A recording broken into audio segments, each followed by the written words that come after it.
You're watching Spheragon Entertainment live streaming. This set production is coming to you live from the 2009 Super Billiards Expo in King of Prussia, Pennsylvania.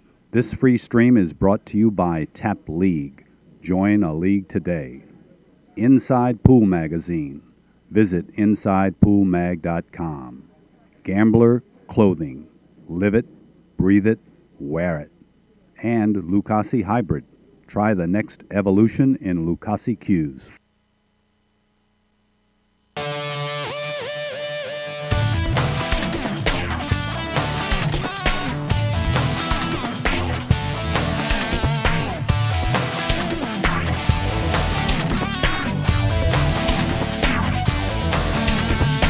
Come play with us. And we'll see all you TAP members in Valley Forge at the Super Billiards Expo. So join TAP today.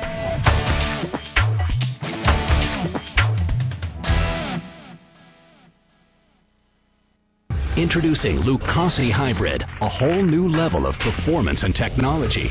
A cue with the revolutionary X-Shocks dampening system, eliminating vibration. G5 grip technology for enhanced traction and stability results in maximum cue control. Total sweet spot construction means unmatched power. And the zero flex point ferrule provides dead-on accuracy, giving you the confidence you need in every shot. Lucasi Hybrid, the only cue that matters. Hello everyone, this is Joey Aguzin, Joey A from the Internet Pool Forums. I have here in the booth with me today Master BCA Instructor Jerry Briesath, and welcome to the booth, Jerry. Thanks, Joey. It's fun being here. Great tournament. We've the match that we've got on hand here is Dennis Hatch and Adam Smith, with Mr. Hatch making his first break, and he scratches on the break. Yeah, that's a cardinal sin. You try not to do that at all costs. It can cost so much to scratch on the break. Especially at this level of play.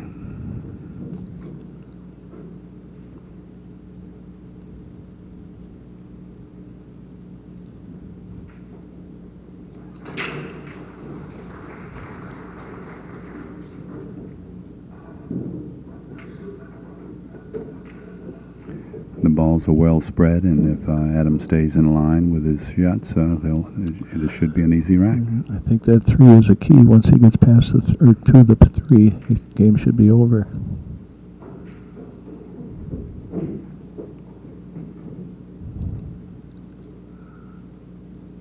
A little more angle, I think, than he wanted. The cue ball's been rolling really well on this table, and it's picks up a little speed, it looks like sometimes.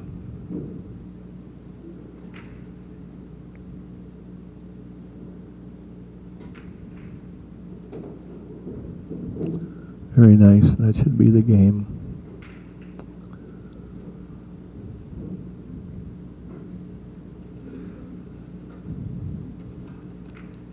Of course, you got to remember there's no such thing as an easy shot. That's right.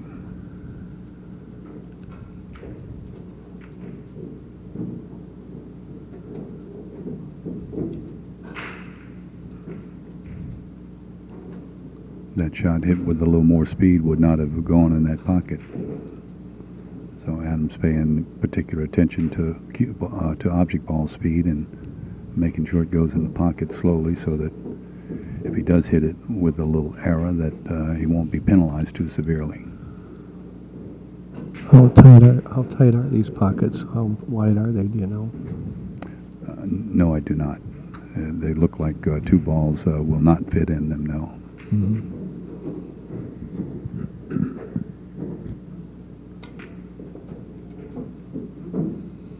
Left a good angle on the 8. Not rushing to get down on the shot or anything. Showing good pace, good rhythm. Ladies and gentlemen, boys, on table number 6. Round applause for both these players. Let them hear it, folks.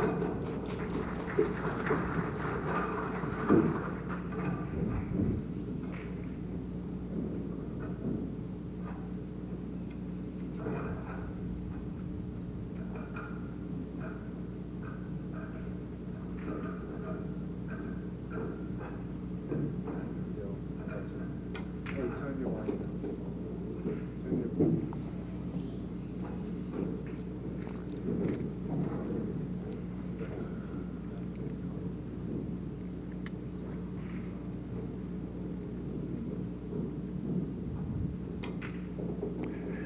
And just like that, Adam Smith leads 1-0.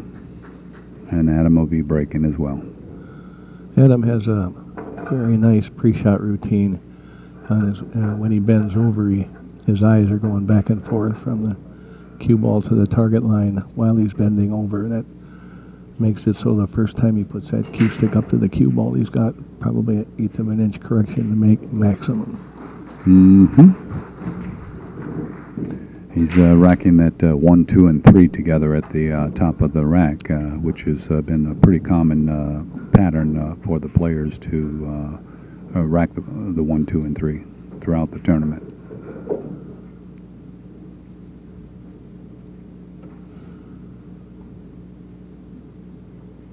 So when they rack them that way, and you rack for yourself, that's the best chance to keep the 1 close to the 2? Yes, the 1, 2, and 3 have been in close proximity to each other. Sure have.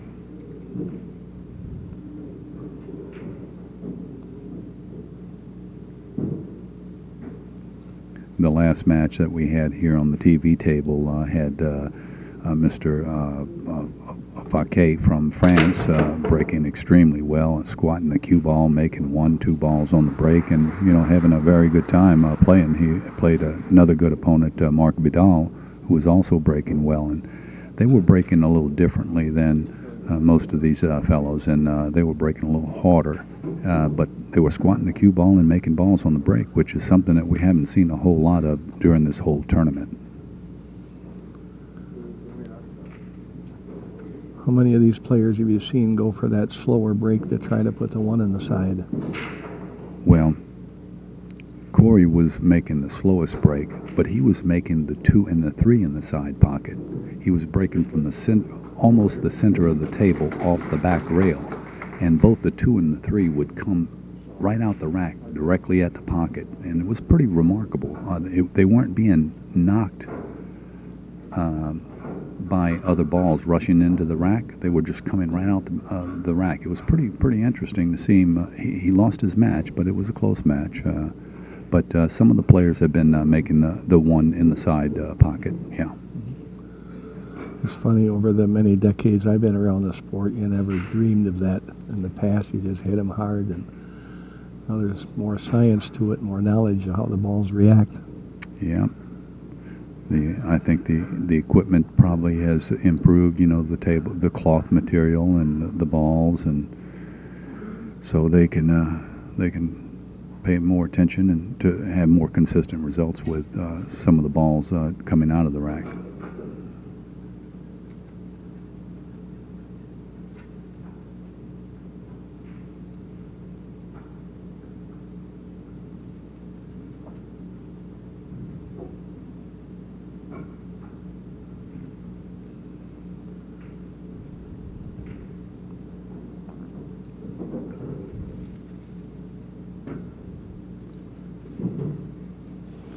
Adam was attempting to tie up some balls, but didn't do too good of a job that time.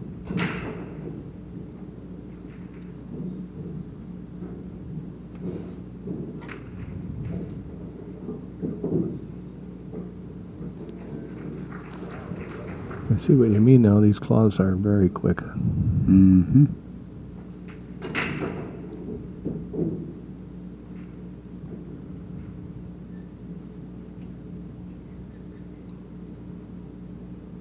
Dennis, I was watching him practice yesterday, and he's got a phenomenal touch, a very delicate touch. He can bank balls at pocket speed and cut balls at pocket speed, and he's also got that big stroke, but I was impressed with his delicate touch that he has. My favorite guy to watch in that department is Ephraim. Oh, sure.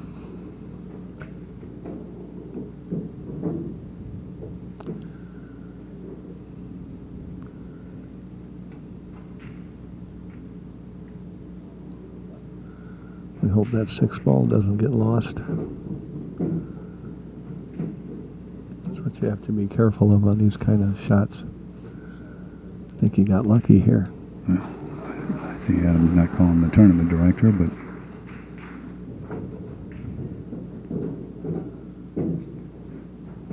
You know, Dennis just made that 6 ball like no big deal, and just got down on the 8 ball like he's going to make a great safety, but he failed to accomplish that.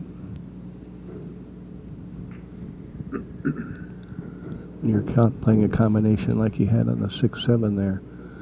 It's always a real job to take care of that first object ball. You're right.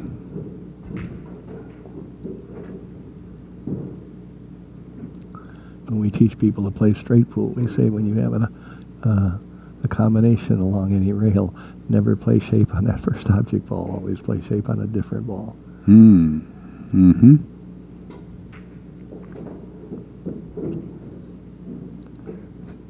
So, Jerry, you have a pool school, I understand. Is that correct? Yes. Mm-hmm. What is your website, Jerry? Where's it? It's poollessons.com. Oh, okay. And I teach wherever I am. I live in Phoenix now in the winter, and I give lessons out there at a nice big billiard room called Bull Shooters. Oh, okay. And then when I'm back in Wisconsin, I teach at a place called the Brass Ring. And I enjoy it. Been doing it for, I think, longer than anybody else. Well, you're one of the most well-known instructors in the business, Jerry. It's a pleasure to be here in the booth with you. Likewise. Well, the score is 1-1. It's tied up, and Dennis is breaking.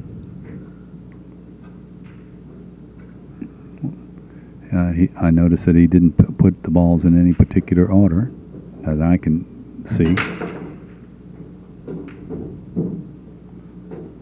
Well, that harder break seems to be working pretty well. We'll let one go by the 5. Got the 8-9. That's not really easy. Also, he's going to combo this 1-5.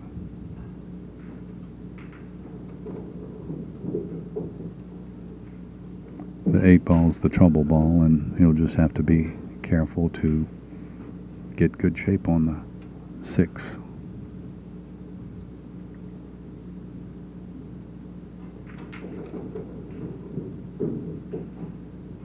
Which pocket do you think he'll be shooting the 8 ball in? I think he'll shoot it. I can't see what's under him there.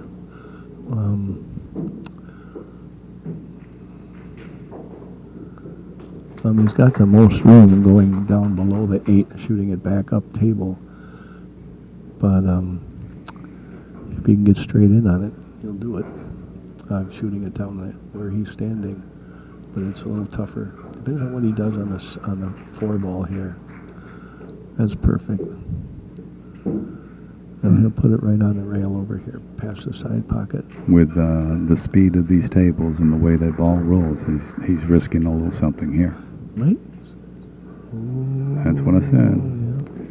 The table's so fast, and it's just too risky. It's after you sit here at this TV table, you get to see where these mistakes are being made, and it's you just got to be so careful to keep yourself from getting snookered. It's so easy for it to happen. And it's just the speed of the table. Great speed shot there if he's behind the 10. I think he'll just be trying to get some distance between the 8 and the Q, and maybe get lucky enough to be hiding behind the... Oh, he's hitting it soft. Nice. Very nice. Excellent speed. That safety game has come so far in the last 15 years, it's just no comparison to what it was a decade or so ago. I was talking with J.R. Calvert a little while ago about that exact thing. Some of these safety plays are just tremendous.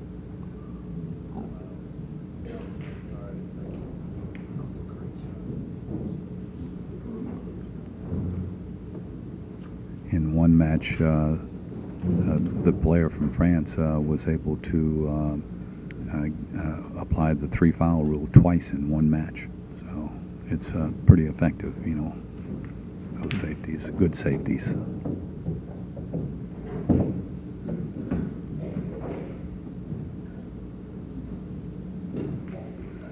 Way back when, you were just good if you hit the object ball. Now it's completely different. You're hitting the correct side of the object ball with the correct speed, and some phenomenal safeties. On both the object ball and the cue ball. Yeah, they're playing it just like any other shot.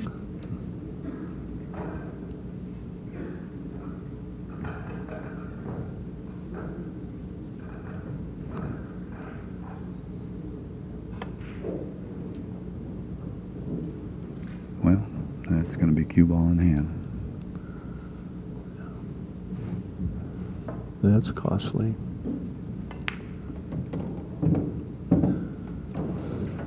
What would you have done? Would you try to fan it like that, or would you try to hit half a ball and get it up along the side rail?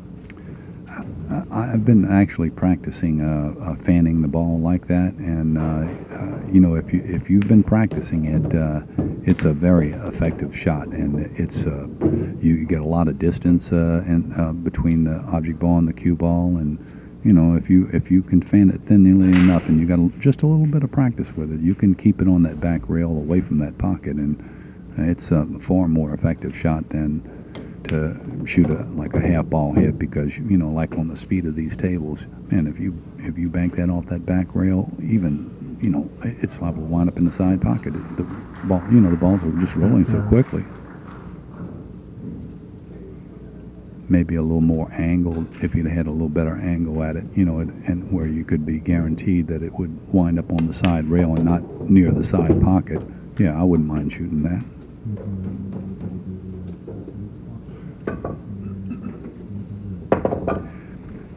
This free stream is brought to you by Tap League. Join a league today. Inside Pool Magazine. Visit InsidePoolMag.com. You're watching Spheragon Entertainment live streaming. This set production is coming to you live from the 2009 Super Billiards Expo in King of Prussia, Pennsylvania.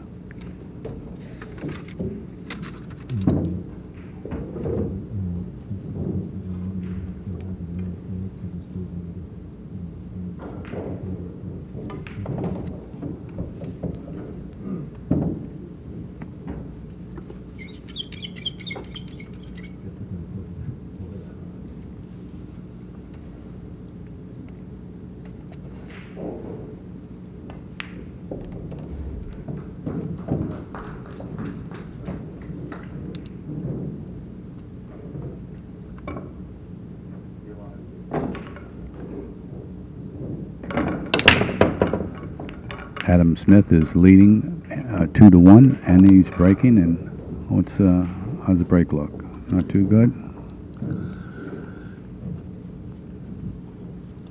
Well, I always try to leave the cue ball in the middle of the table. The cue ball always tries to head this direction or towards the breaker. So breaking the balls and leaving the cue ball at the other end of the table is usually not so good.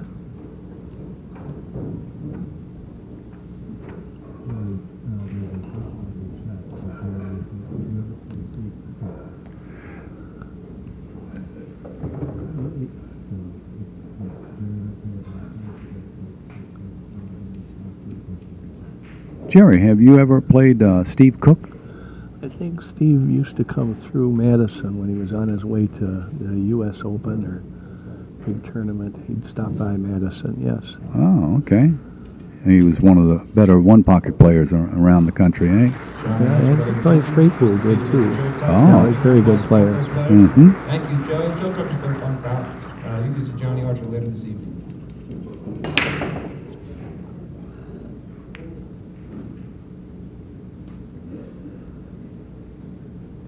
Adam's going to the jump cue. Makes a successful jump.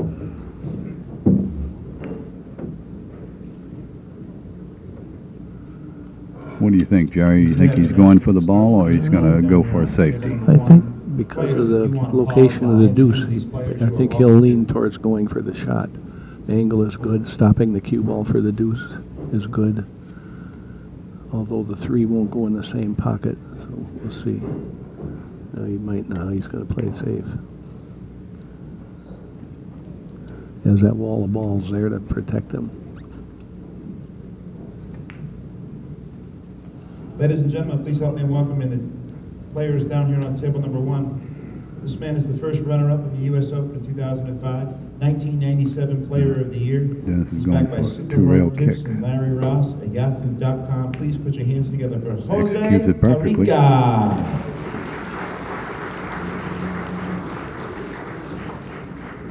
And his opponent is the World 9-Ball Champion in 2003, World Straight Pool Champion in 2005. He's the IPT North American Open winner in 2005. He's backed by Lucchese and Hybrid Qs. Please put your hands together for Mr. Thorsten Holman. Thorsten Holman.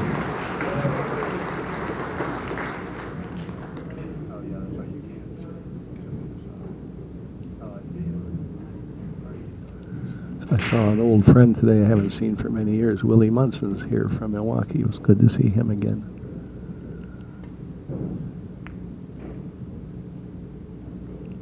You know who he is? No, I do not. He was played in big tournaments for several decades, and very nice guy, player from Milwaukee. Good player. Mm-hmm. I don't think he ever won a major, but he won several state and Midwest titles, I'm sure. Look at that shot. Yeah, he executes some of these shots with such relaxation almost. It's like he's not putting a great deal of effort into it. He looks so fluid. We were talking about the fact that many left-handers look much smoother than right-handed players. Have you noticed that, or you? No, I never did. I watch people stroke, and he's got a very nice stroke, like most pros have. Some are a little more fluid than others.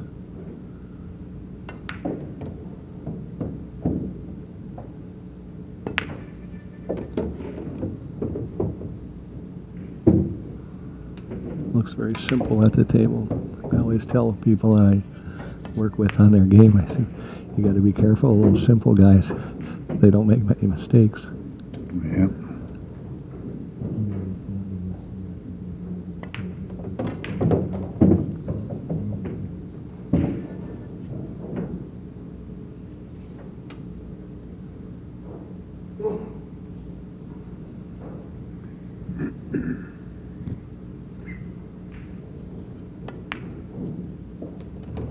What?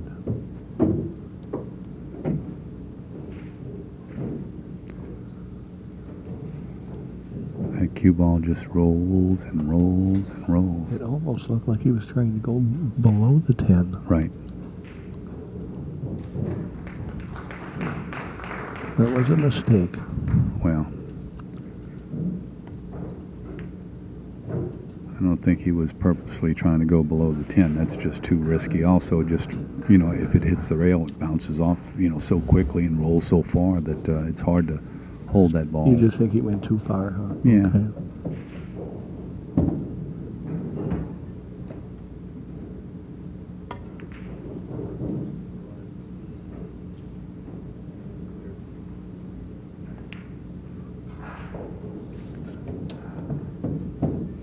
This is a tough safety, in my opinion, here.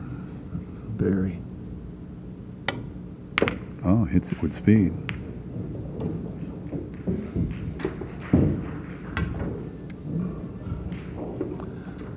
Well, it couldn't have come out worse.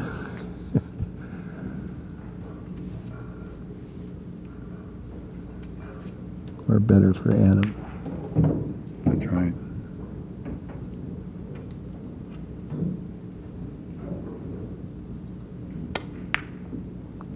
Oh my.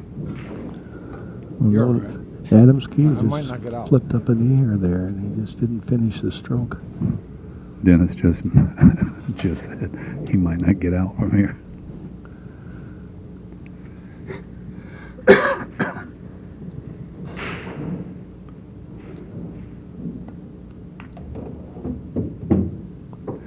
For those of you just joining us, this is Joey Aguzin, Joey A. from the Internet Pool Forums, and I'm here in the booth with Jerry Briesath, and we're watching Dennis Hatch and Adam Smith play right now.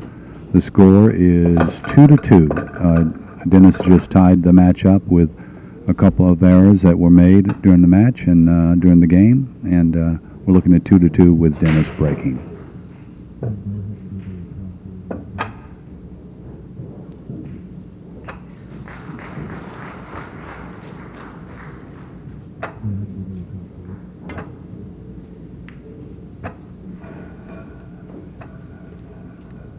Choose your new Lucasi Hybrid Q.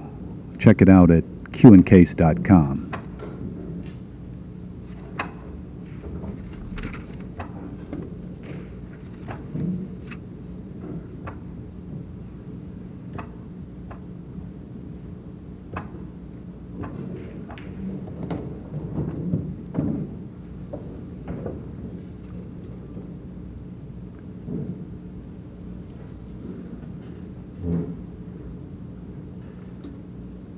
This live streaming that you're watching right now for free is brought to you by our sponsors, so when you get the opportunity, please visit their website and check out their products and services. And, you know, if you're not in at the moment getting ready to spend some dollars on some of their equipment, at least send them a little email and let them know that you appreciate them sponsoring this live free streaming.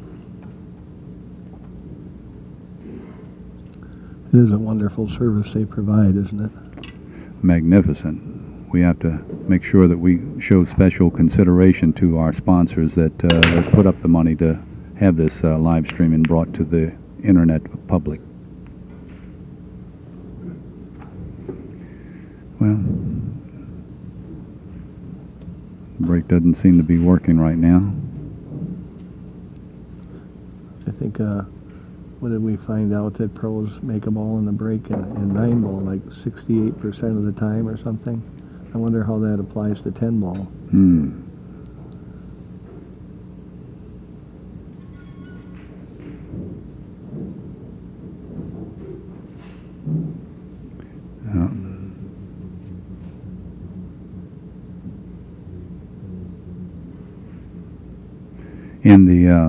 In this match, it's a race to 10, and the 10-ball, when it's made on the break, it spots back up immediately, and the breaker continues shooting.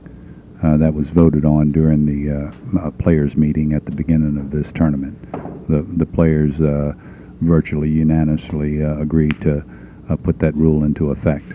Sometimes the tournament rules say that if the 10 ball's made in the 2-4 corner pockets, that it gets spotted back up, but if it's made in the side pockets or the head string pockets, it stays down and counts as a win. But in this tournament, the players just wanted, to take the luck factor out completely on the 10 ball on the break, and chose to, just have it spotted back up.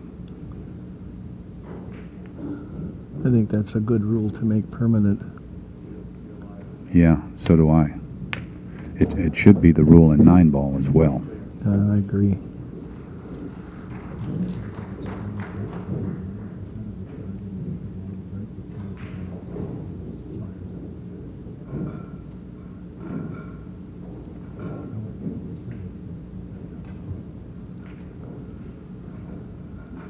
I think it's unfair to have a rule in our sport where you make one lucky shot that's 99% luck in the first shot of the game and you win. You're right.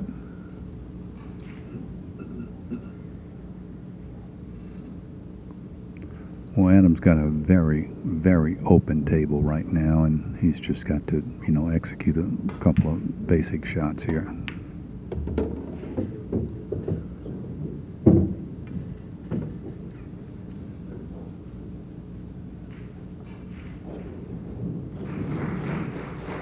I think he's still okay with this. Looks like he's still trying to get used to the speed of the table.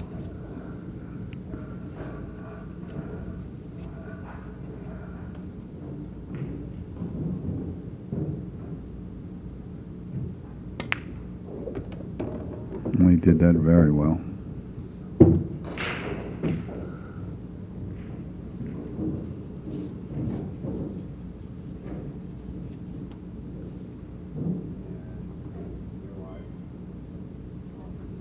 He'd like the cue ball, get the cue ball back where he has the same angle as he had, a little bit too far. Oh,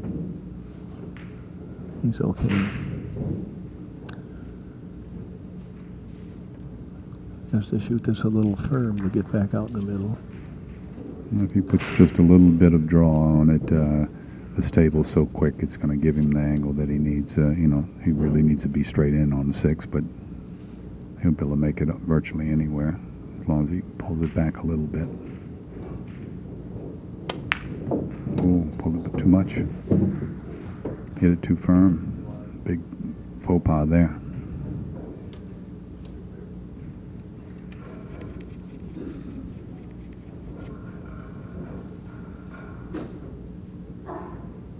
I don't like this.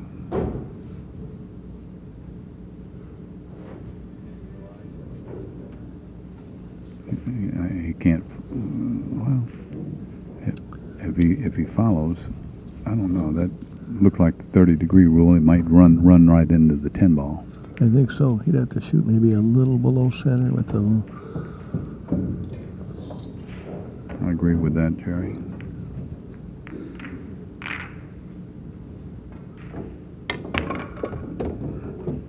Well, he came with a very tough shot and made it.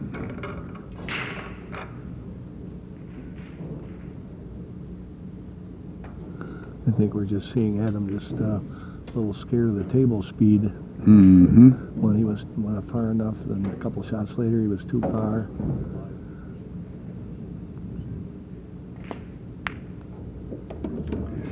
Well, he's also been witnessing some of the speed problems that Dennis has been having on the table also, so it's got him concerned. He didn't want the same thing to be happening to him.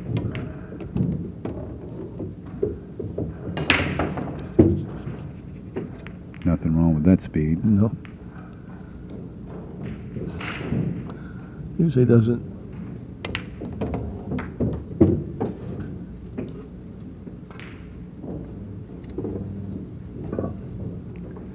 Another one of our sponsors is Inside Pool Magazine. Visit InsidePoolMag.com to download games, videos, and even a free Inside Pool Magazine right online. Check out InsidePoolMag.com. The score now is 3-2. Mr. Smith's way. He's breaking, racking the balls, and he's chosen to put that 1, 2, and 3 up front.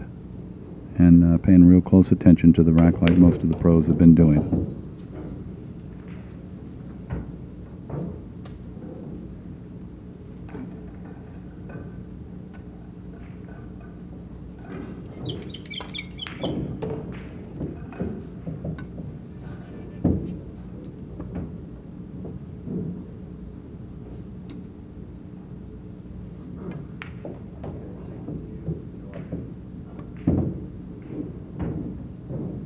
There's a nice shot of Adam breaking from the other side.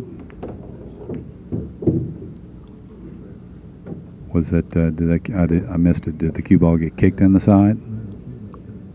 Oh, it went straight in the corner. Okay.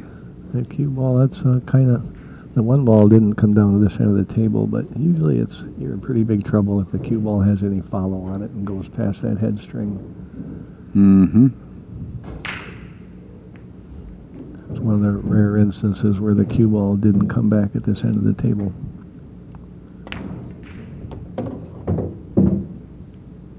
That's a nice shot. Very nice.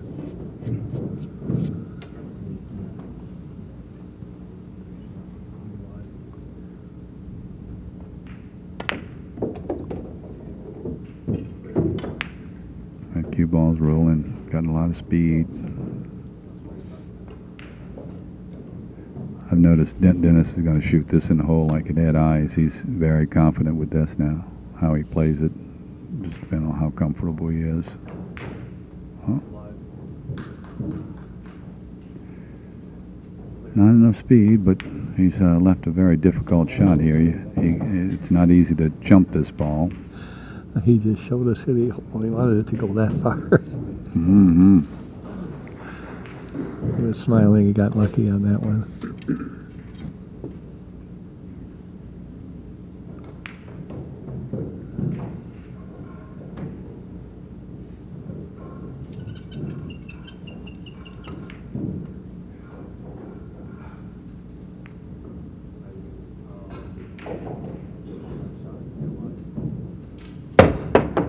he got over both of them with ease. My goodness. That was a very nice jump. And he can see the 4, so he can see half of it anyway. So, what's he going to do here? Well, he certainly cannot make it. He might try and put the 4 behind the 8 ball and the cue behind the 7 or the 8. But more than likely, he's just going to try and get that 4 to the back rail and use the 7 and the 8 as a blocking force.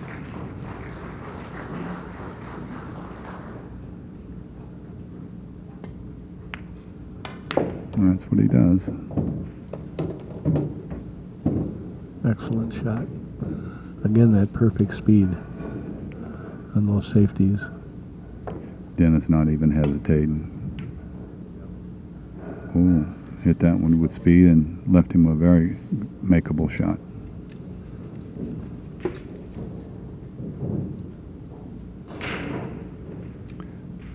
Jerry, what's your opinion about jump cues? Do you feel that they should be allowed or not?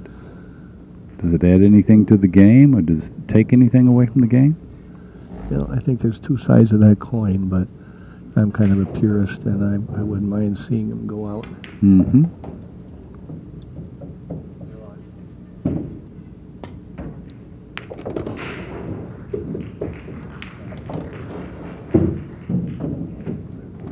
That was a great shot. He came off that ball with a perfect angle. A little close to his work. He's going to have difficulty maintaining some shape here. He's going to have to go one rail, and he can make this ball. He'll probably have to come on the towards the bottom rail.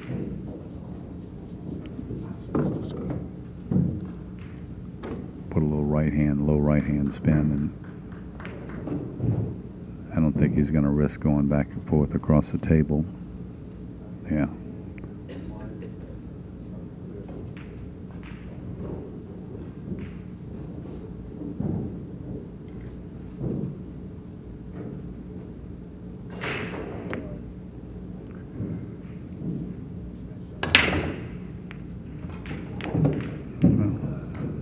Was you gone for that?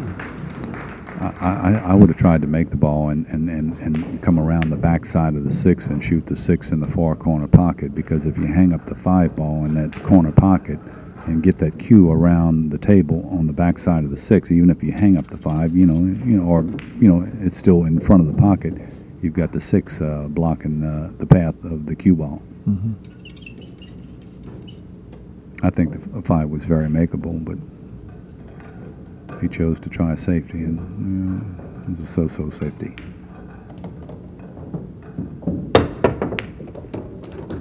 Very nice jump. He's done well with that jump stick, hasn't he? Mm-hmm. There's a skill set in using a jump cue, and some players are significantly better. They have better execution capabilities, more accuracy than other players. So it's not a tool that simply allows you to, get out of a difficult situation. Some of these players use it as an offensive tool that, is hard to beat. I think we're watching one of those players. I think you're right, Jerry.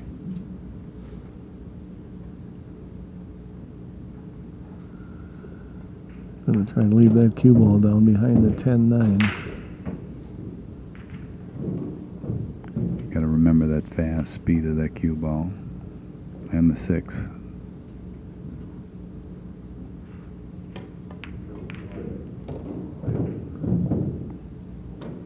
He chose to do it a little different than I think we were thinking he might do. I think he wanted to hit that a little thinner.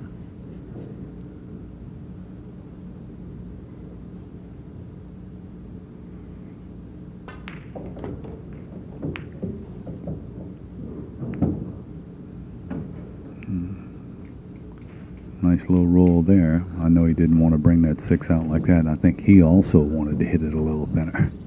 I think so too.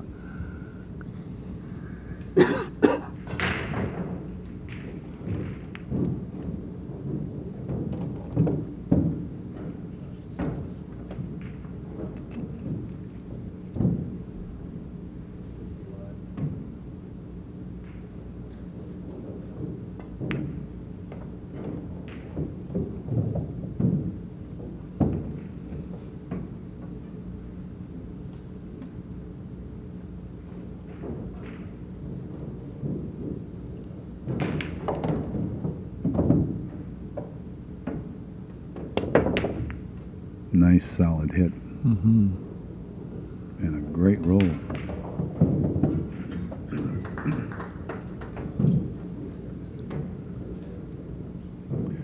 A lot of kicking going on. Yeah, we're seeing how good you can get at it too. Both doing very well in kicks.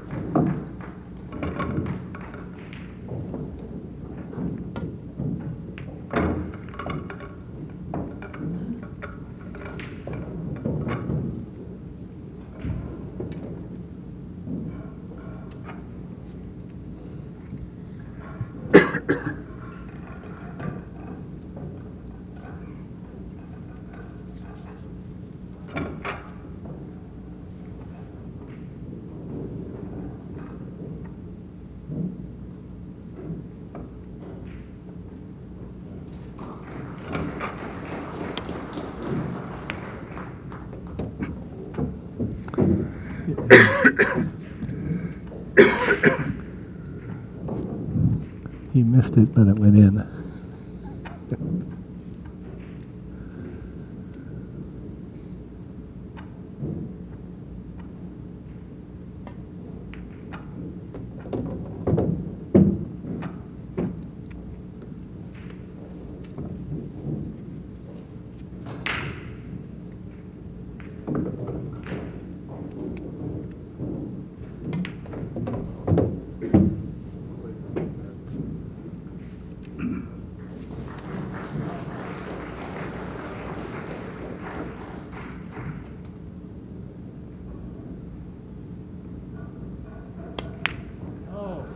Oh, uncharacteristic errors. Yeah, notice when he shot there, his head just started coming up as soon as he started that forward swing, and that's doesn't take much movement to throw that accuracy way off.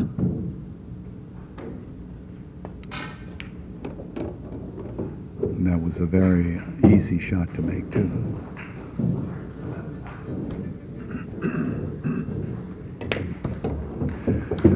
Well, that's Dennis has been the receiver of two games that he shouldn't have had the opportunity to win, but he's tied up the score 3-3.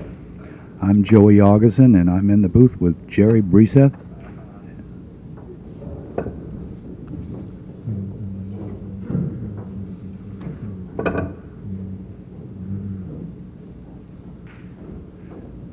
Gambler Clothing. Live it, breathe it, wear it.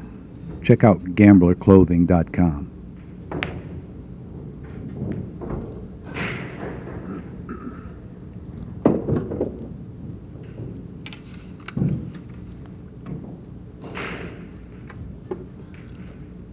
Yeah, Adam had a chance to be way ahead here, didn't he?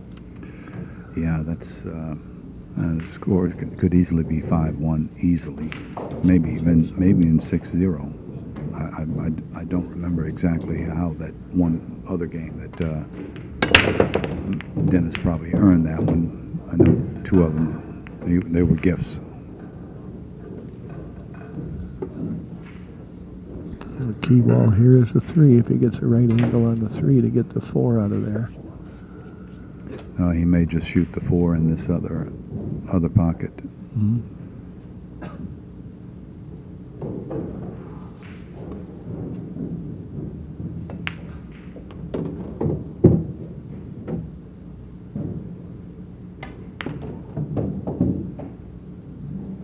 Didn't go up quite as far as he wanted to.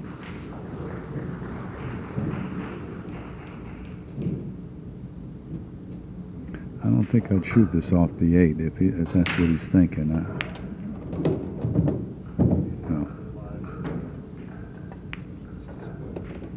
Whoa, look at that touch.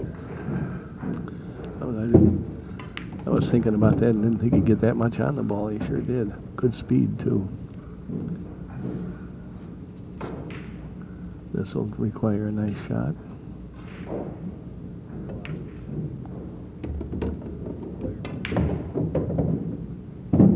Can he make this ball? I didn't think he could, but maybe he can.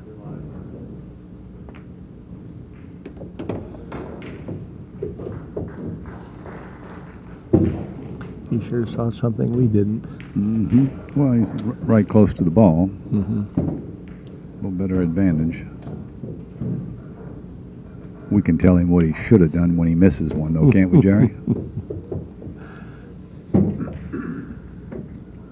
20/20 hindsight is a wonderful thing.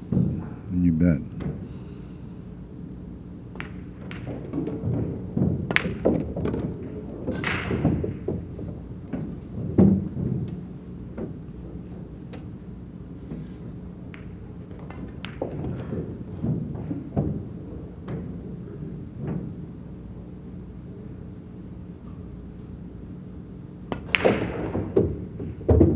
Just kind of killed that cue ball just now, hitting it with force and just stunning it right into the side rail.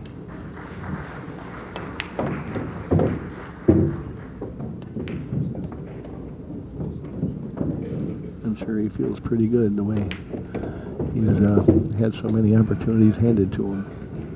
Well, in a match like this, well, now the score's 4-3, and Mr. Hatchula leads.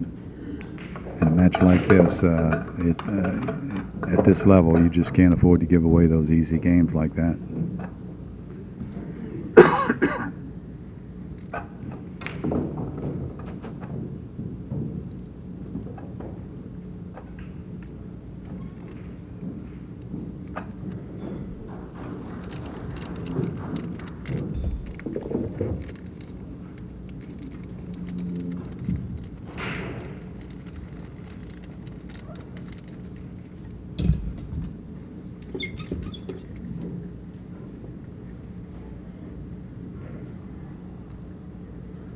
Not too many pro players break from the center, do they?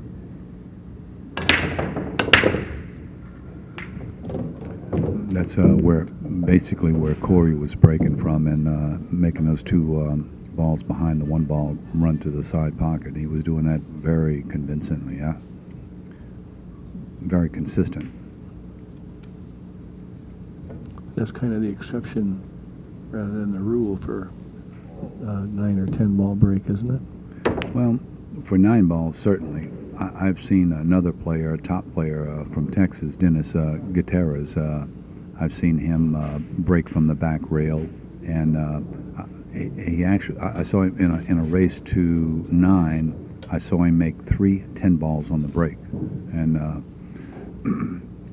pretty spectacular.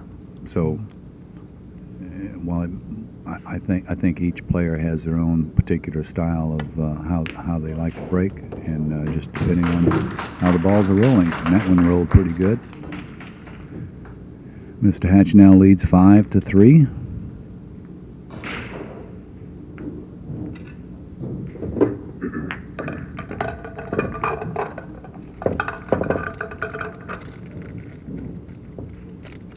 That's 3 mighty easy, quick games that man has received. He's been very fortunate. Seems like he's got gave him a little momentum now.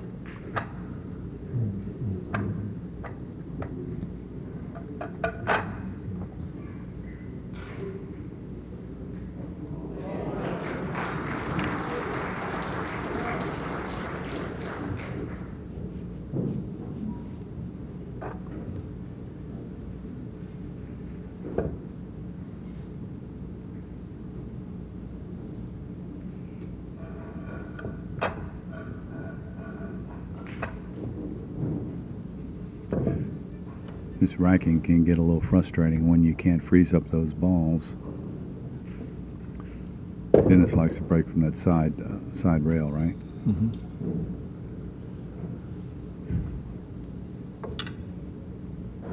Oh, moved out from the side rail.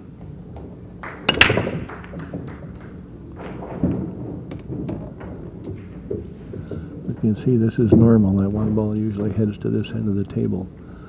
That's why you certainly don't want to break and have the cue ball at the other end of the table.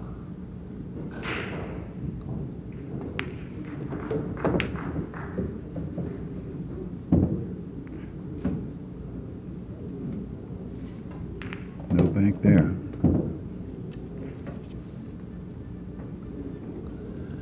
And with when things start going your way, you can't do anything wrong.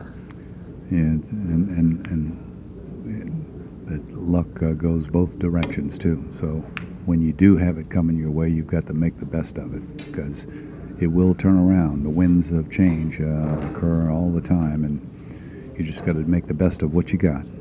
Exactly.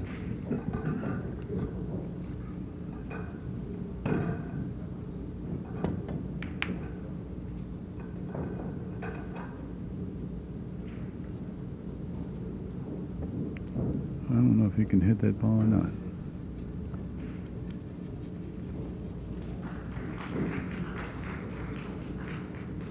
Yeah, apparently you can hit it.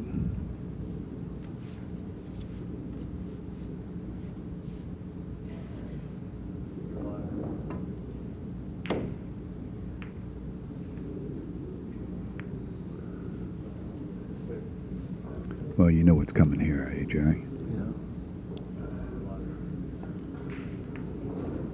Oh boy, he hit that mighty hard.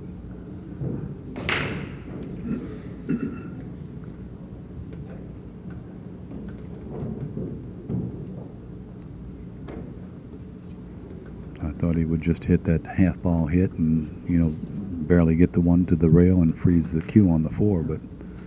Did he hit it a little full because there was a possibility of scratching? Could be, could be. Came out very well. It's a tough ball to hit.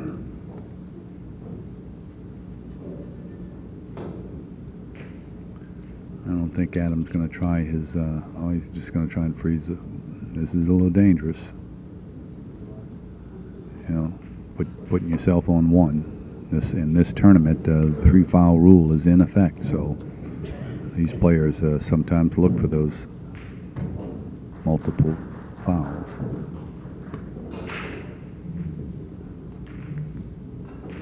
Oh, well.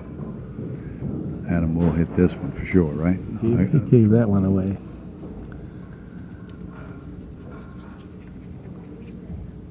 The play looks, you know, a little sloppier. I don't. They're not playing top speed right now. Seems like he didn't take his time on that shot and just aimed at the wrong spot or something.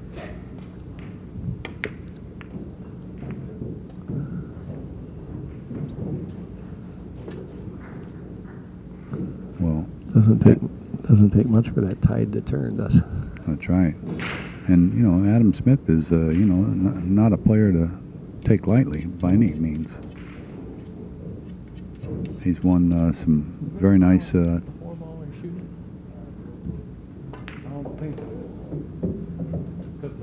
What is the question now?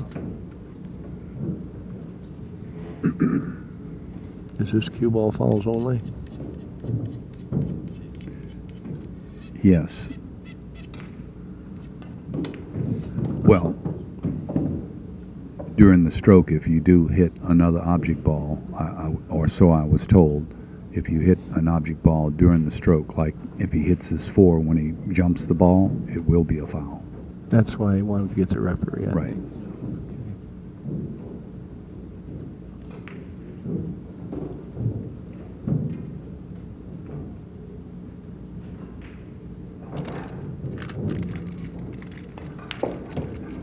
Yeah, they're waiting for Frank, the tournament director, referee, to come over here and check out this shot.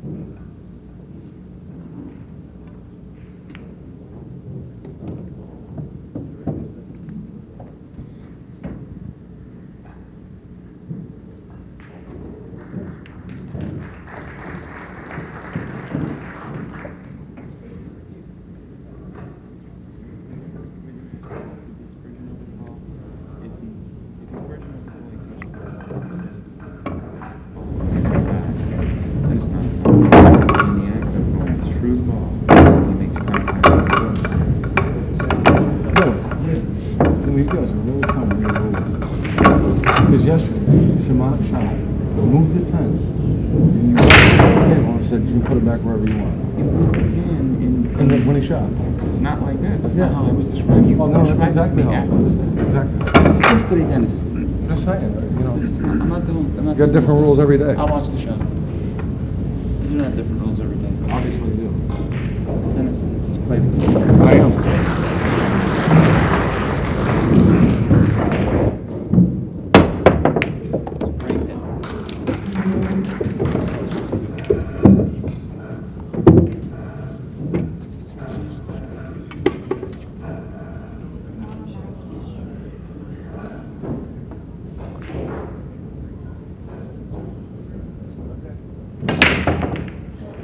He was unhappy with something a referee said. Well, we didn't hear all of the details about Yeah. it, but had something to do with that one foul, that cue ball foul only. I think he was arguing about whether or not hitting that 4-ball constitutes a foul.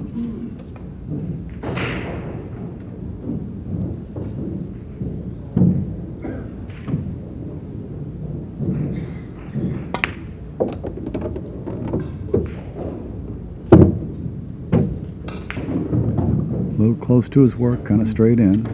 He should be able to come behind that 5-ball and make it in the side pocket. Is he going 2 rails? Mm-hmm. I think so. Oh, boy. He divided by 0.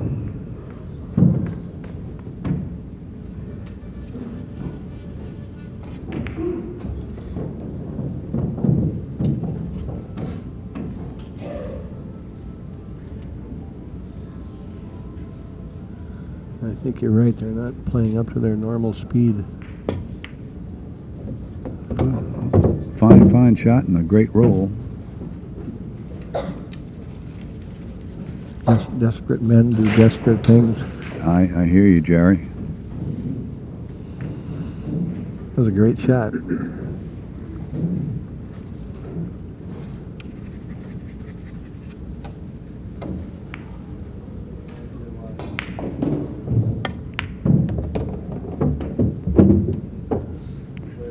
Just, it's not the best spot to be in.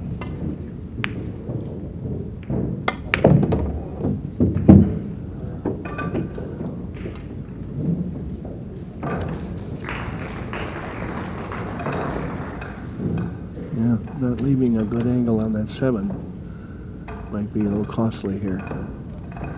Yep.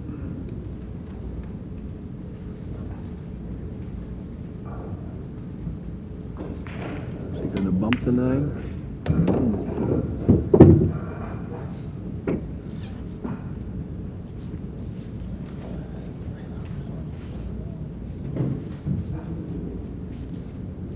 Does he draw it back a little, or does he go forward?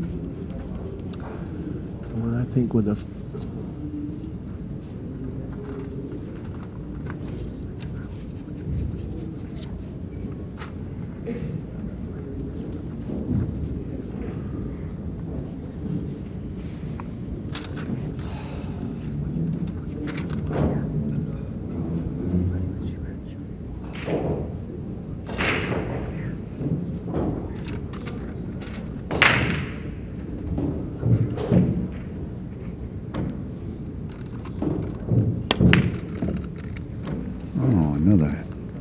the ball. Oh, boy.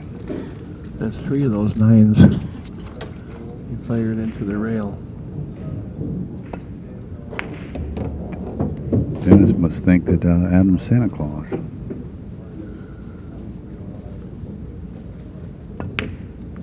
Well, Dennis makes it 6-3 in a race to 10. Adam's breaking and racking, very disgusted with himself for missing 3 9-balls. Just easy shots, every one of them, and something's just on his mind.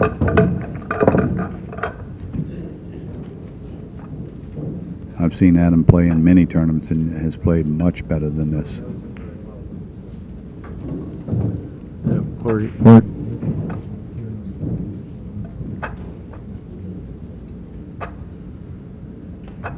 The next match we're going to have here on the internet is Putnam and Schmidt.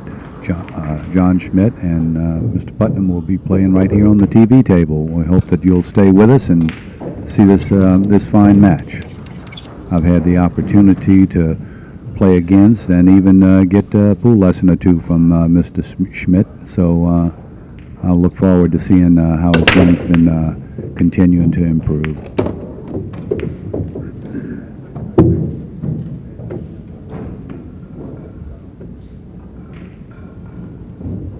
It was a good break, good cue ball control. Ball's well spread. Two's the key. If he can get out of the two, past the two, he'll be okay. Uh-oh. It rolls fast. This has happened so often. You can almost predict it before it even happens. It's amazing that they can't get the speed is so fast that they can't. I mean, virtually none of the players have got that speed down pat.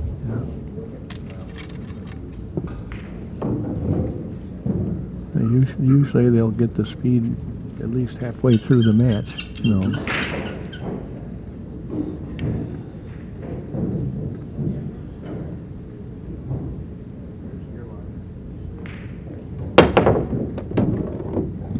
Excellent. He uses that jump cue very well. Most of the players have, been hitting the ball when they jump, but he's been making the ball, so. I think he made every one he shot at, didn't he? I believe you're right, Jerry.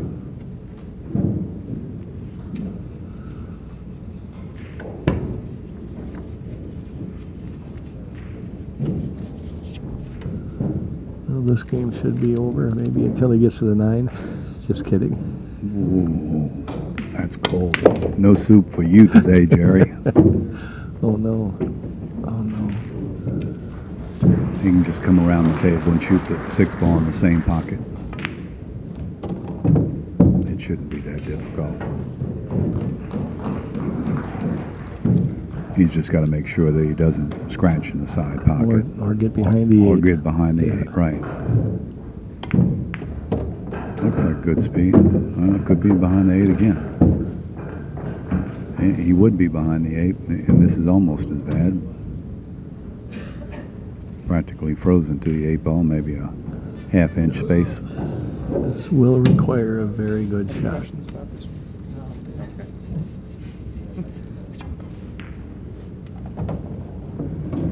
Frank, the tournament director, the ever-watchful eye on the job.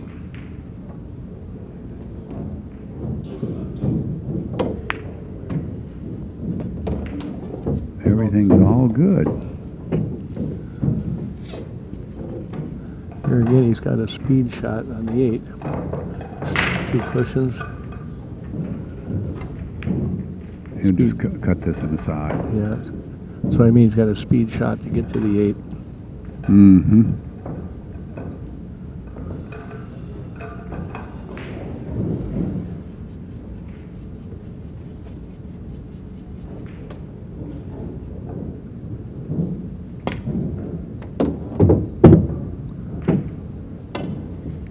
Oh boy. I think he's just going to bank this in the hole. I don't think he's going to play a safety. You know, he's got to take command of the game. He's got to start making these balls, getting out, completing the rack. No, looked like he hit short. I couldn't see it. Yeah, it looked like he hit the two sides of the side pocket.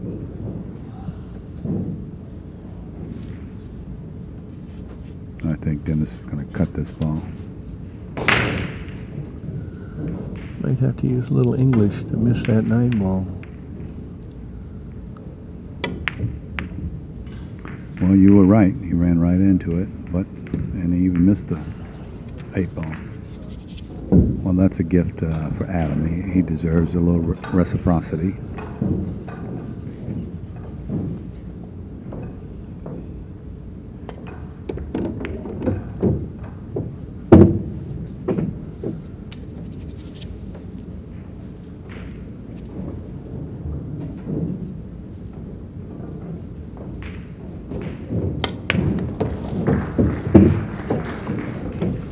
For those of you just joining us, this is Joey Aguzin, Joey A. from the Internet Pool Forums, and I'm here with Jerry Briesath, and we're watching the match and doing the commentary for the match between Adam Smith and Dennis Hatch. Adam has just won the game just now and makes the score 6-4 in favor of Mr. Hatch. Mr. Hatch is breaking, and I notice that Dennis doesn't put the balls in any particular order, and he's just concentrating on getting the balls, especially the first 3 balls, very tight.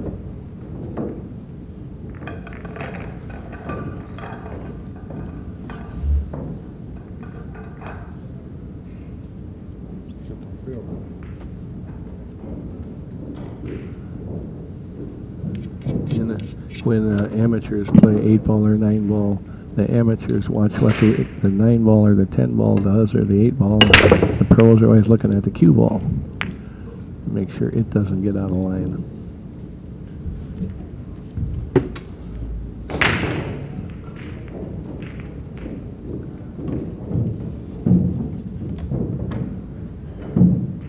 The crowd, when pros are playing that 9-ball, the crowd always sees a 9 going in before the player. He's watching the cue ball. That's right.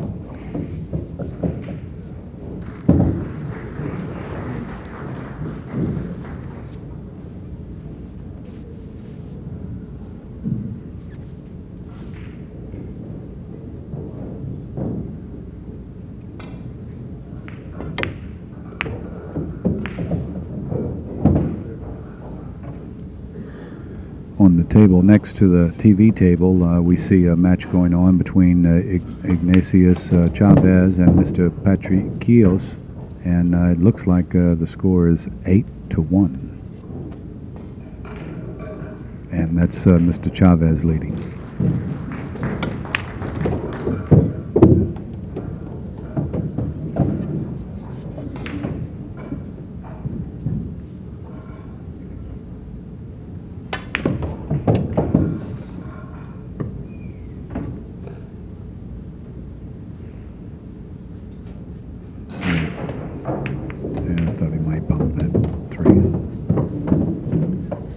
Didn't get a good roll out of it, but it's still a makeable shot.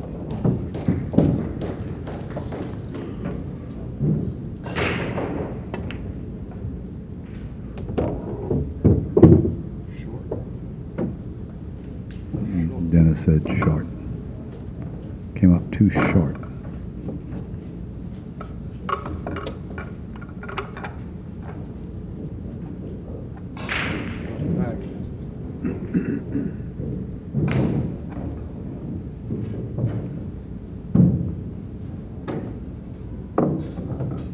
I think he just pockets the 4-ball and little right English. Hit it with some power, yeah, to go back across the table. Might come out, and, all past the 9-ball. Oh, he's going to follow. Whoa. Looking for a safety. He was going to go in behind the 7 if he could. He wasn't trying to make that. No, good shot. Playing safe. He just remarked to the other player that he was playing safe.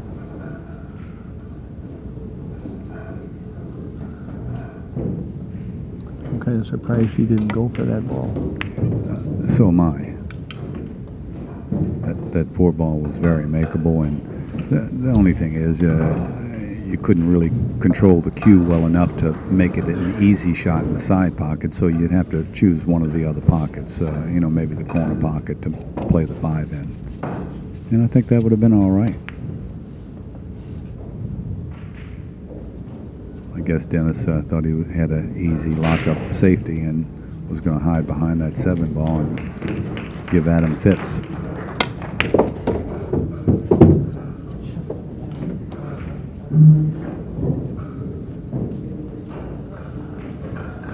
Watch Adam's head when he shoots. And anytime that head starts lifting up when you're on your forward swing, sometimes you're just out of stroke and a little scared or can't get used to the table speed. That head starts moving. That can cause nightmares. Well, we've been talking all tournament long about coaching and the lack of coaching and with the American players. The European players, they many of them have the coaches with Mike Walls, who coaches Torsten Homan and Dominic Jensch. And, the American players, well, we've seen, we've got, great billiard instructors like yourself and so forth, but not many coaches that follow the players around and, pay attention to. The American players just don't seem to have a tendency to utilize coaching as much as some of the European players. Very, very true.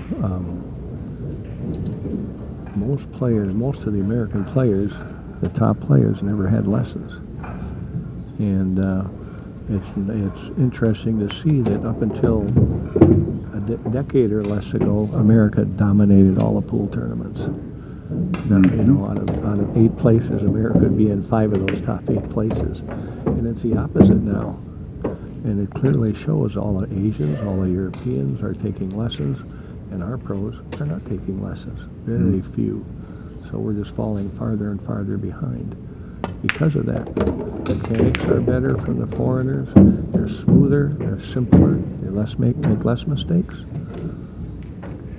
Yeah, I think that the American pool players are going to have to wake up and pay attention to what's happening and take steps. We were commenting before in another match, JR and I were talking about how Mix, years ago, Hal Mix traveled with Nick Boner, to many tournaments all over the world. And Hal was, he wasn't a great pool player, but Hal was a good instructor. And he was a scout. He would check out, the different tables in a tournament arena and see which ones were breaking better and where the other players were having successful cue ball placement. And he'd report back to Nick. And this Nick was on a tear for a decade or more, and had a tremendous run when he had Hal Mix at his side. And I think the American pool players should start paying a little more attention and thinking about, carrying us, even just an extra pair of eyes, with you. You were talking about Adam Smith just now, lifting up on some of his shots and all that. And, a little whisper, you're sitting on the side, you give the player a little nod, raise your head up that he's raising his head, some little signals like that. And that's all it takes. The player now says, oh, that's why I'm missing. Because they really don't know that they're lifting their head like that. And it doesn't take much at all, but they just don't know. And so even if they didn't have a professional coach, someone on their, watching their back, just watching their stroke, and would help them immensely to, stay in some of these matches that they're actually giving away. No question about it.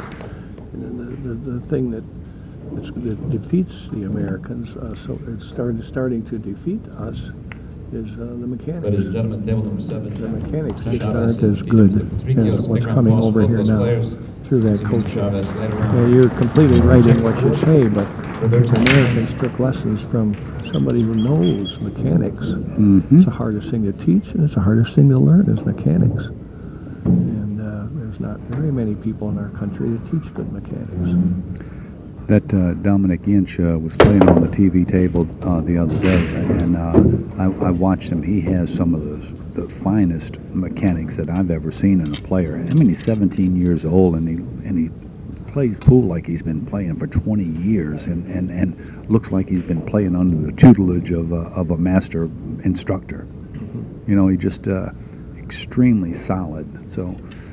It definitely pays to have a good billiard instructor behind you to get your mechanics in line, and I just hope that the American players wake up and take advantage of the opportunities are out there, and I realize that there's not tremendous amounts of money available for the pro players to to have coaches and on a regular basis to have them travel with them and so forth, but they could at least go to schools and before they go to big tournaments, go up and get a few hour a lesson and check out your stroke mechanics with a competent instructor and fine-tune your stroke mechanics. And most of the billiard instructors, I don't think they're going to help the players that much with maybe like patterns and things like that. You're exactly right. A lot of the players say, well, I know more than him, and so forth. They have kind of that attitude. It's changing. But as an instructor myself, I'll tell them right up, I'm not going to teach you about pool. I'm just going to teach you how to miss less and make less mistakes. Yeah, that's 9/10 of the battle right there, Jerry. Yeah, that's used to. It happens to me a lot. I think it'll change. I think they'll see what's happening in the world, and I think some of them will start looking up good coaches. I think as, commentators like ourselves sitting here talking about it and discussing it, it'll be discussed in future months and years, and, the wise players are going to take advantage of the opportunities that already exist out there to gain some insight into their basic game. The difference between, there are always going to be unorthodox players. Oh, absolutely. But when you start watching some of those foreigners now, they're all looking more the same. That means they're getting good coaching, and the coaches are simplifying what they do at the table. That's right. Making better choices, choosing higher percentage shots, playing safeties more frequently, but more that's carefully. The game. That's the game again. That's different from mechanics. Mm-hmm. That you can get from any pro can go up to you and say, here, play this or that off better. Mm-hmm. But when it comes to mechanics, if you don't know about them, don't try to teach them. It's just right. something you have to learn about. Mm-hmm. So there's two sides. I'm glad you brought that up. There's the playing side, the pattern side. That's wonderful and good. But what most pros need is mechanics. They know how to do that. They're at a pro level. So it's mechanics that make them miss less, make them more consistent. I see another thing that needs to be developed in all pool players, and that is the ability to handle distractions. And, I don't know if that's in the area of a sports psychologist or just, better mechanics that forces you to concentrate better and to execute better, that it just comes with, you're able to pay attention more and be distracted less, simply because you're able to, that you're going to execute better. Well, you brought up a good point. Learning good mechanics, now you have something you go through every shot. And really, when a pro is in what they call a zone, whether it be a golf pro or a pool pro, what's really going on in the back of the mind is, now, one more time. Perfect. I got to move that stick perfect. One more time. Now, here's the next shot. One more time. And no emotion. Zero emotion. Ever. And I hear you. That's really what a zone is for a pro. Is just, now I've got to swing that club. I'm working on that driving range or that pool table. I'm working on my swing and my timing. Now I got to do it once more perfect, once more perfect. Pretty soon you're just running racks and racks and racks. I really don't think that a player, it's just like we were talking about, players don't know that they're raising their head or... I played in a tournament once, not too long ago, and it was at the Derby City Classic, and I was playing a good player from Chicago named Tom Spencer, real fine fellow, and a good player, and I was practicing with him, and he was leaving me some difficult shots, and on these difficult shots where I had to use power, I would occasionally miss some of these shots, and I said, I was grimacing, I was disappointed because I know I can make these shots. And he said, you know what you're doing wrong? And I said, no. I said, you see something? He said, yeah. I said, how much do I have to pay you? And he said, nothing. He said, you're bending your left knee. And he said, when on only, not all the time, but just on hard power shots, he said, you're bending your left knee, and that's pulling your shoulder, and it's pulling you offline on the shot. And so when I realized I was dipping my left knee, and I started straightening it up and paying more attention to, keeping a very stable foundation, the ball started falling. So, you know. Very interesting. I know Tom Stanley, big Spencer, round of applause for both those players. You can see very good player from Chicago. Oh, another miss by Adam. And I was proud, oh boy, and I was proud to know his parents. His father was a very good player from my era, and very excellent people. Oh, yeah. Well, I'm glad that we think alike there.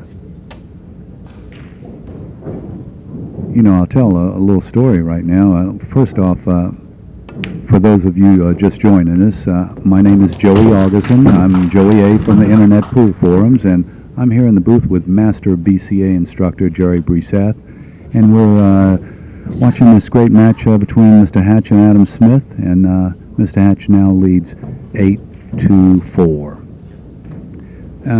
A few years ago, I had the pleasure of taking a pool lesson with Jerry Briesath, and I don't know if Jerry actually knows this story or not. Is it? They said I forgot to mark the game. Tape 4, right? That's what I thought.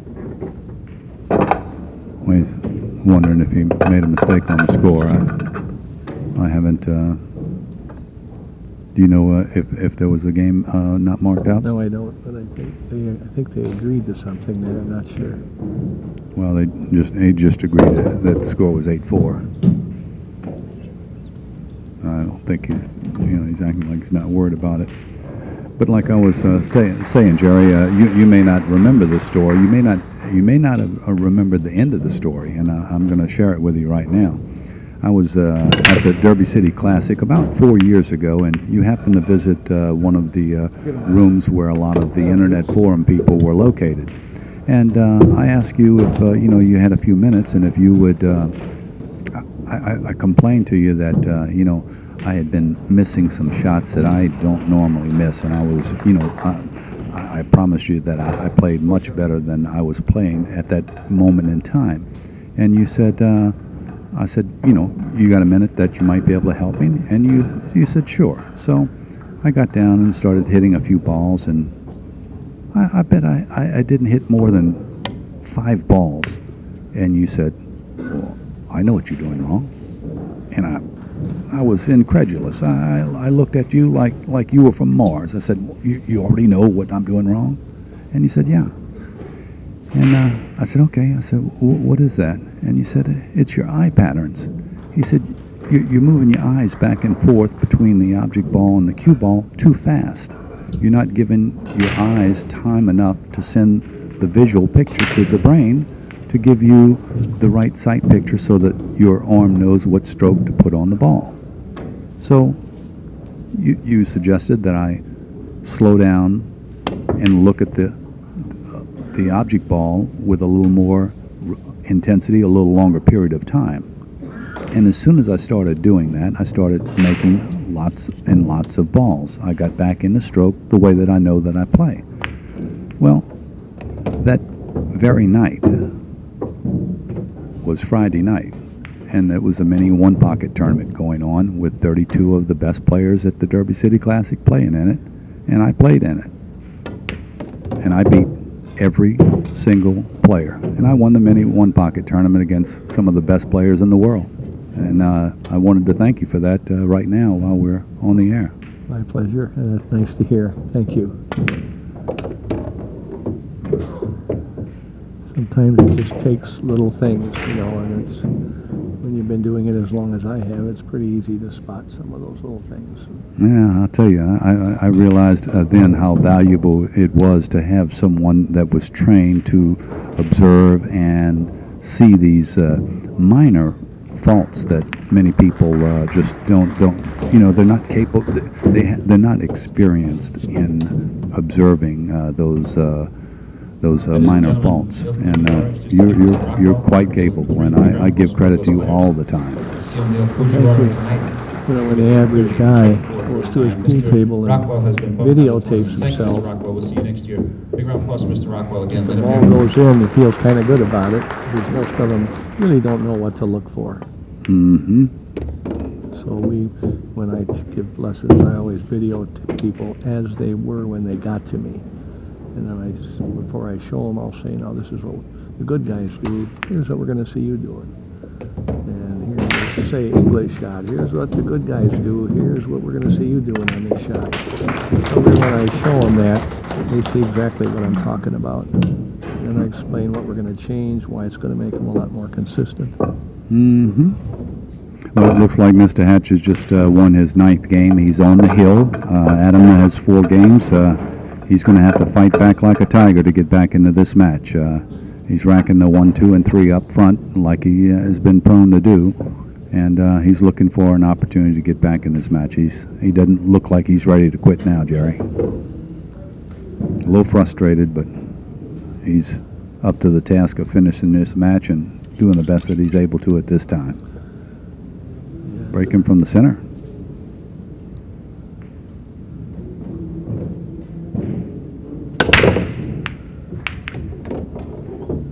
I can't see the cue ball, but he made a ball on the break. Yeah, I have the fun of telling people say, where do the pros put the cue ball on the break? And I say, every pro has a secret spot, and they'll put it on that secret spot for 3 racks, and if they don't make a ball, they'll find a new secret spot. I like that.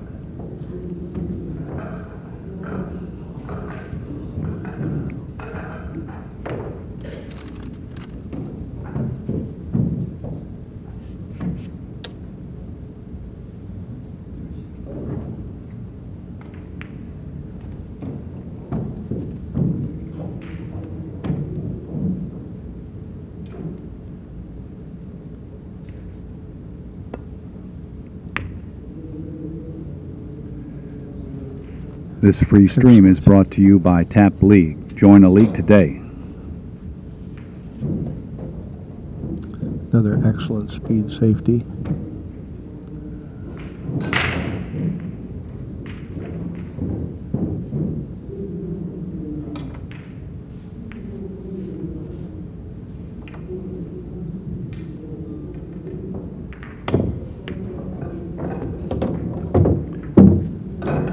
Well, the balls are well spread once again.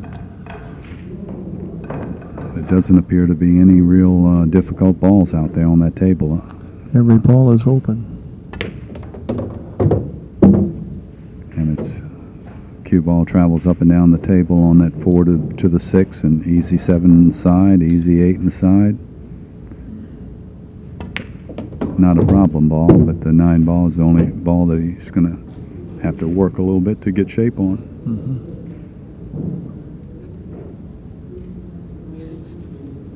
I think they'll both be happy when this match is over. Yeah, yeah.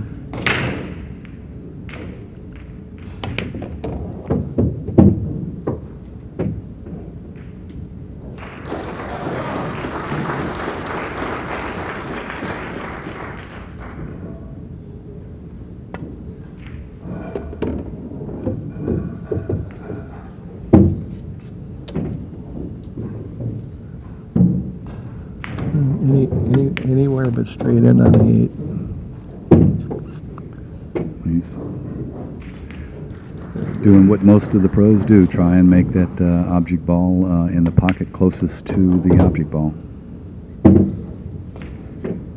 Perfect shape on the 9.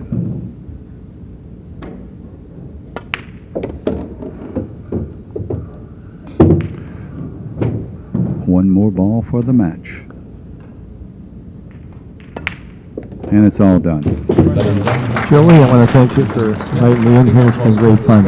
I've enjoyed it very much, Jerry. It's been my pleasure. Thanks.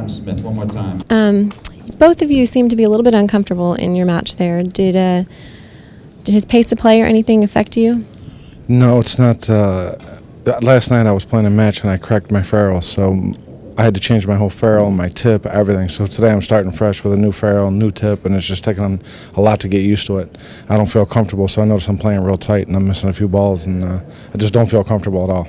Well, you did a good job of capitalizing on his mistakes, even though you didn't seem completely comfortable at the table. Do you think you have it down now for your next match, maybe? No, not yet. I don't. I should go practice for about 2 hours, and hopefully I'll have it down. But, yeah, I finally found a guy that missed more balls than I did, so I think I got pretty lucky there. Well, I know you're sponsored by Diamond Billiard Products. Are there any other sponsors you want to mention? Diamond Billiard Products gave me a table and, asked me to wear a patch, so I appreciate that. And Mike Galassi Custom Cues. Made me one of the prettiest, best hitting cues I've ever played with. So, thank you to everybody. Great. There's always talk recently about you playing Darren Appleton. When do you have something set in stone? When is this happening? You want to give us some details?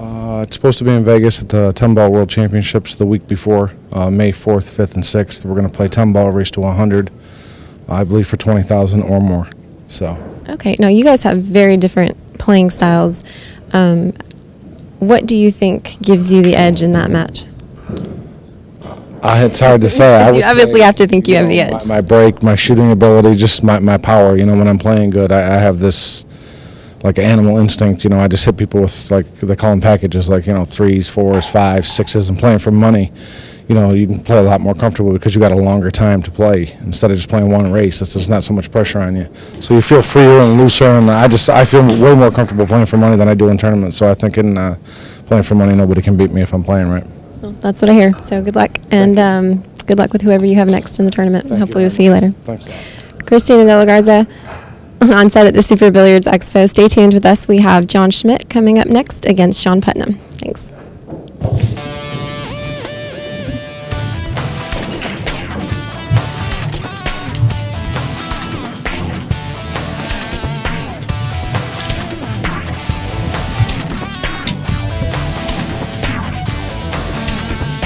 Come play with us. And we'll see all you TAP members in Valley Forge at the Super Billiards Expo. So join TAP today.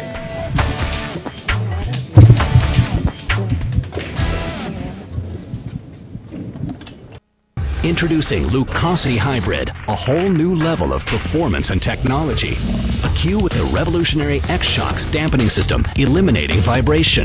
G5 grip technology for enhanced traction and stability results in maximum cue control. Total sweet spot construction means unmatched power. And the zero flex point ferrule provides dead-on accuracy, giving you the confidence you need in every shot. Lucasi Hybrid, the only cue that matters.